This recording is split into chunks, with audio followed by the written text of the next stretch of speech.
guys, I want to talk to you about palming shears and why to do it. So there are a lot of different reasons to do it, especially if you're working with longer hair and you need to get around the face. You really don't want to have a sharp object near an eye like that.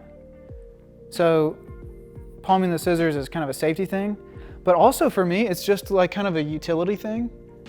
When I'm combing, I don't want to have a scissor up here when I'm trying to like hold the comb. It's just kind of clumsy. So what I'll do is I'll just kind of move my pinky out of the way, use my pointer finger to drop the scissor back. And then when I'm ready for it again, I use my pinky and just flick that up. And then it just rolls right around. It takes a little bit of practice, but after you get used to it, it's just second nature, and it'll keep your scissors out of your way and it'll keep you from stabbing people in the eye.